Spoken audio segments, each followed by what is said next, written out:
I'm Laura Faye, the host of Wytpods, and today we have a special guest with us. We have Dean from Hallett Leadership. Dean, welcome. I'm excited to have you. Thanks, Laura. I'm excited to be here. Excellent.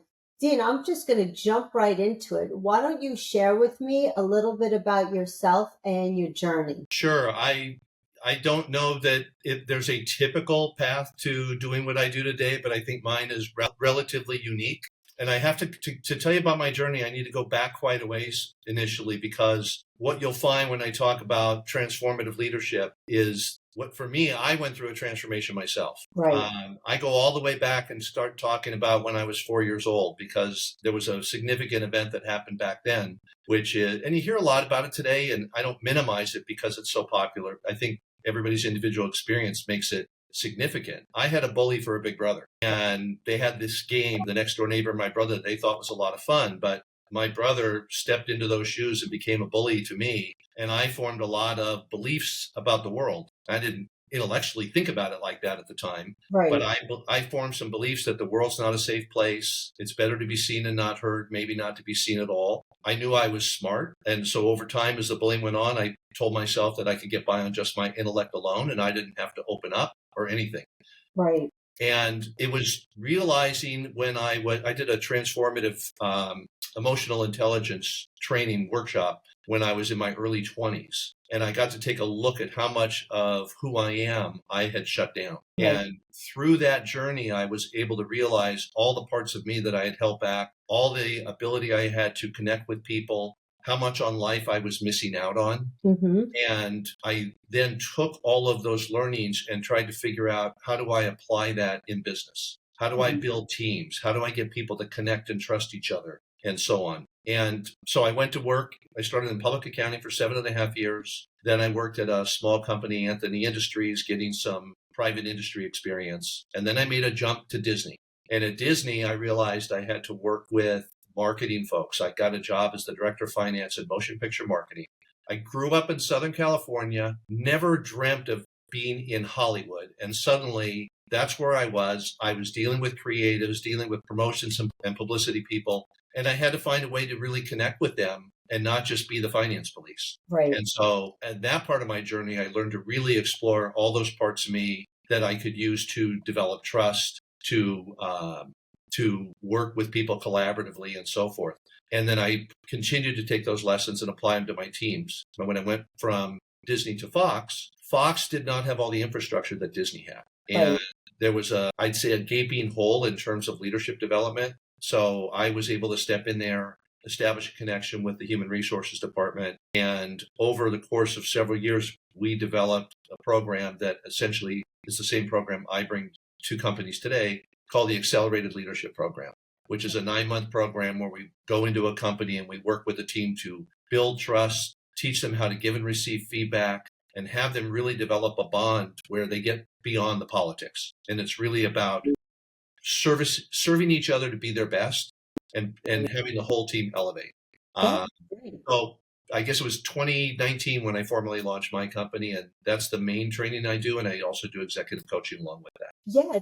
Tell me a little bit about your company as a whole, what it stands for. You know, there are some examples of, we do transformative leadership. We really do. When you hear about transformation, it feels like such an overused term. I think a lot of companies give it lip service. I can give you an example of what it is. And what I stand for is, I want people to learn the lessons I learned way younger, way earlier than I learned, because there's so much on life that's available that people miss out on because they have their authentic self.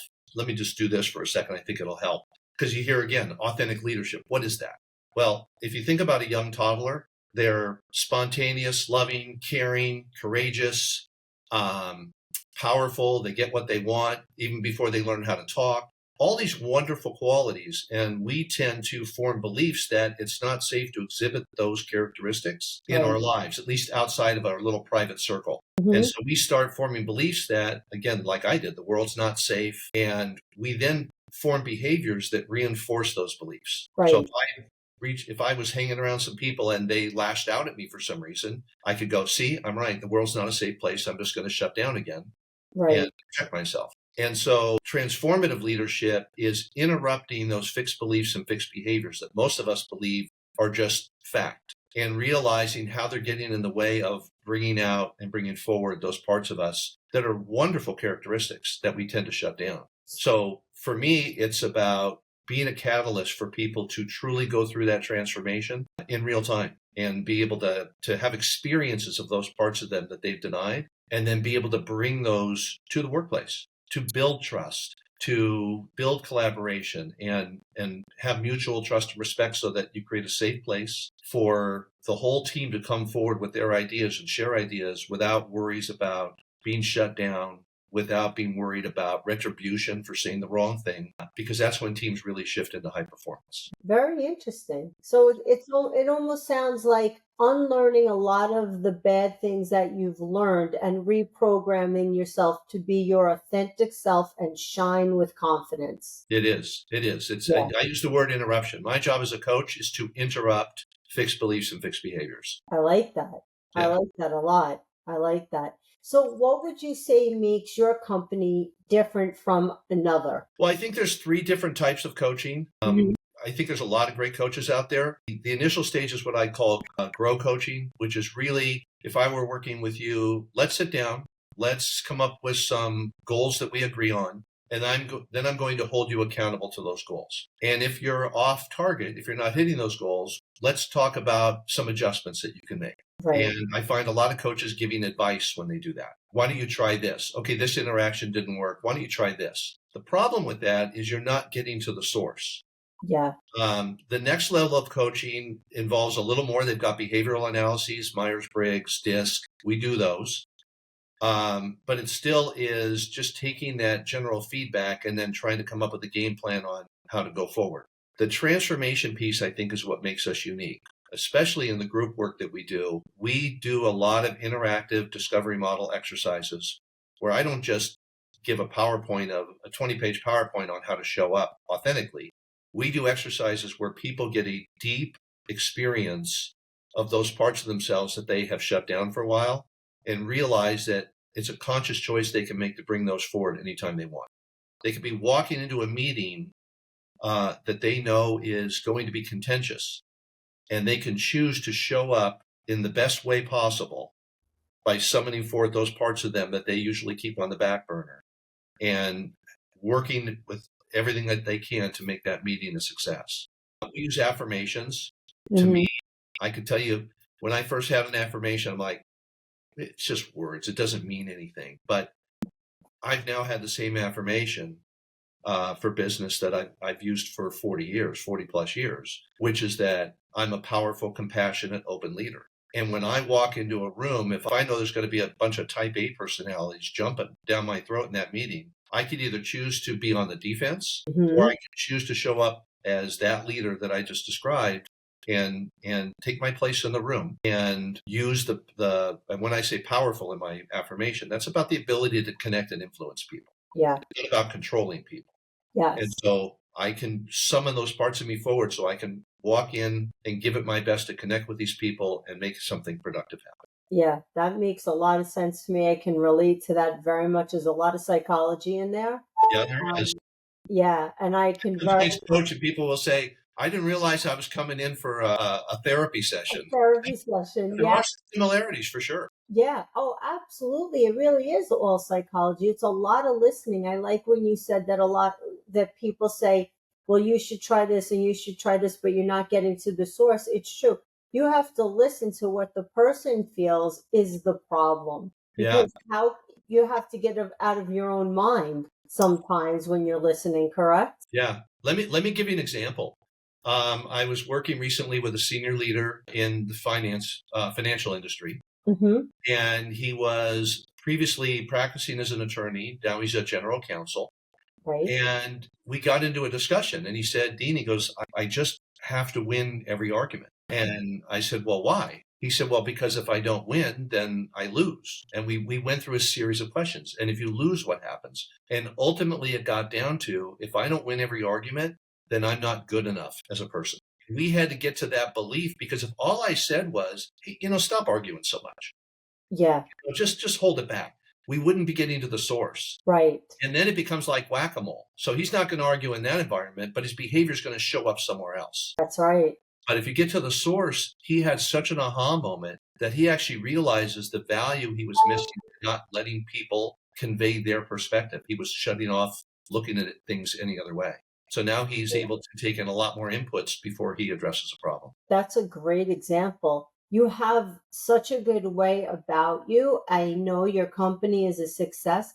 How do people find out about you? What have you found to be your most effective marketing strategy? My most effective marketing strategy is word of mouth. Of course. Honestly, I'd say 80% of my work comes from word of mouth. People that I've worked with before, people that were at Fox when I was doing the leadership programs that know the nature of the work that I do. And those people, you never know when they're going to come out of the woodwork. One referral leads to another referral and so forth. Yeah.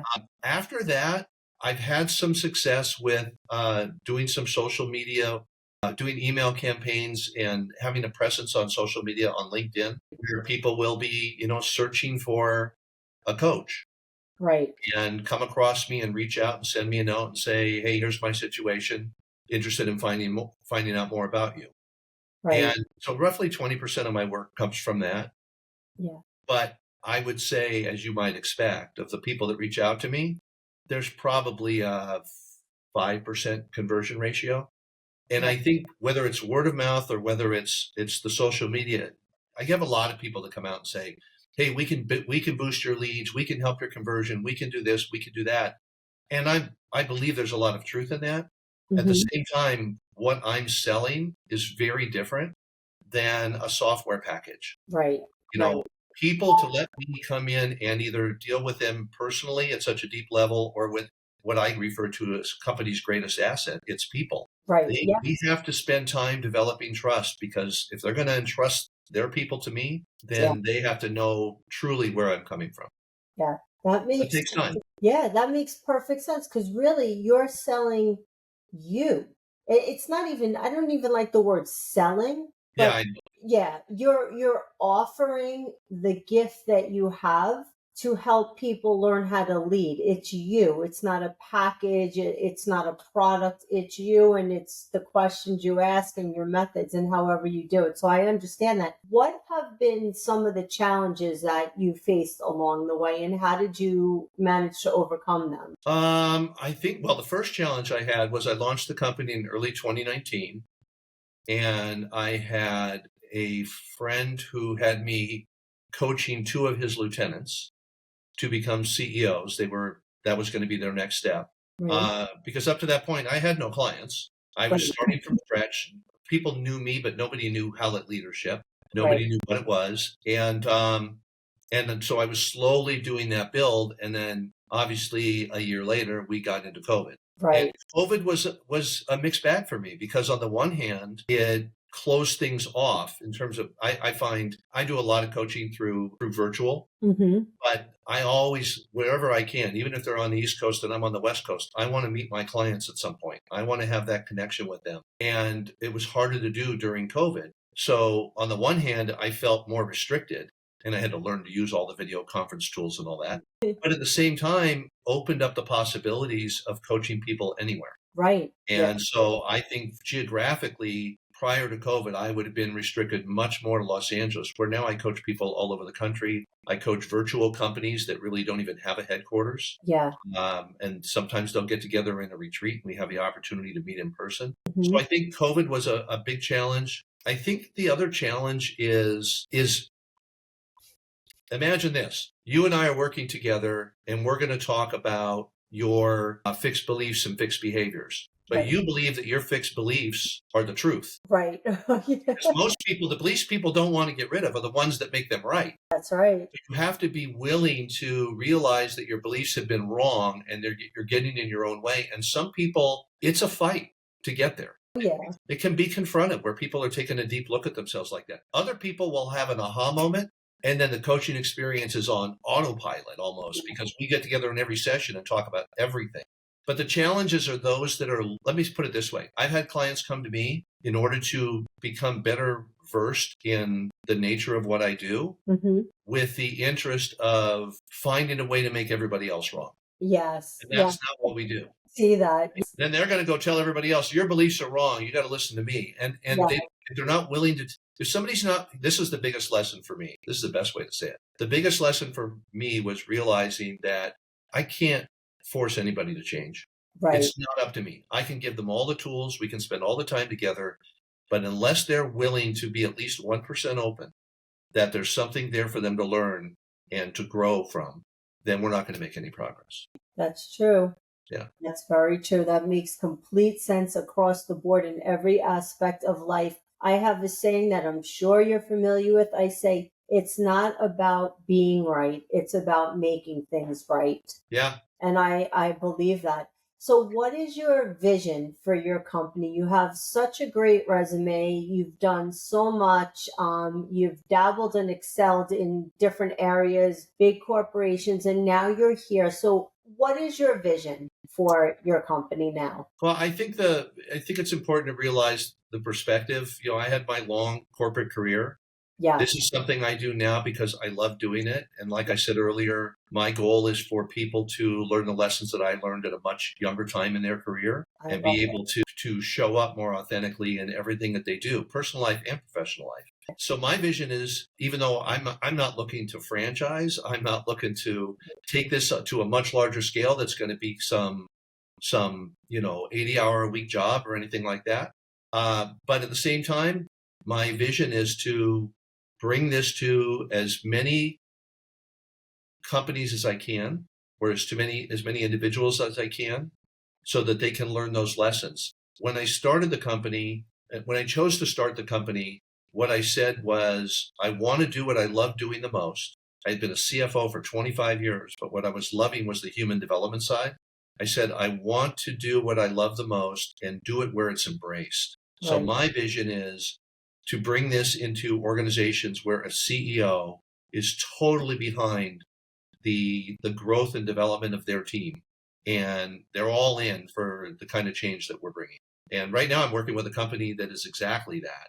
We did a 9-month program with them in one of their divisions. We're now doing their emerging leaders across the overall organization. We're going to do a program that we're launching for 9 months. And my vision, it's not like this vision that we've got to get to a certain point. Right. The vision of as much as I can that my bandwidth can handle. And I don't do this alone. Right. I have people that I bring in during these programs, but our whole thing is we just love doing this and love watching the transformation. Let's take it to as many as we can. I love that. I love that.